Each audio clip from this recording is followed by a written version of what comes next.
ಜೀವ ಜಡರೂಪ ಪ್ರಪಂಚವನದಾವುದೋ ಆವರಿಸಿಕೊಂಡು ಮೊಳೆ ನೆರೆದು ಮಿಹುದಂತೆ ಜೀವ ಜಡರೂಪ ಪ್ರಪಂಚವನದಾವುದೋ ಆವರಿಸಿಕೊಂಡು ಮೊಳೆ ನೆರೆದು ಮಿಹುದಂತೆ ಭಾವಕೊಳ ಪಡದಂತೆ ಅಳತೆಗಳ ಒಡದಂತೆ ಭಾವಕೊಳ ಪಡದಂತೆ ಅಳತೆಗಳ ಒಡದಂತೆ ಆ ವಿಶೇಷಕ್ಕೆ ನಮಿಸೋ ಮಂಕುತಿಮ್ಮ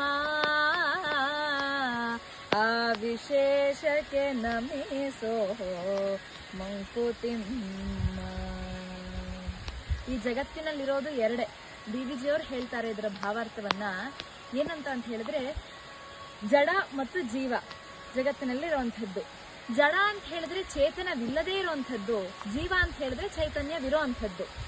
ಇವೆರಡರಲ್ಲೂ ಆವರಿಸಿಕೊಂಡಿರುವಂತಹ ಆ ಪರಮಾತ್ಮನ ಆ ವಿಶೇಷಗಳು ನಮ್ಮ ಭಾವನೆಗಾಗಲಿ ನಮ್ಮ ಆಲೋಚನೆಗಳಿಗಾಗಲಿ ಅದು ಅಳತೆಗೂ ಮೀರುವಂತಹ ಆ ಭಗವಂತನ ಈ ವಿಶೇಷಕ್ಕೆ ನಮಿಸುವಂತ ಹೇಳಿ ಡಿವಿಜಿಯವರು ನಮಗೆ ಆದೇಶವನ್ನ ನೀಡ್ತಾರೆ.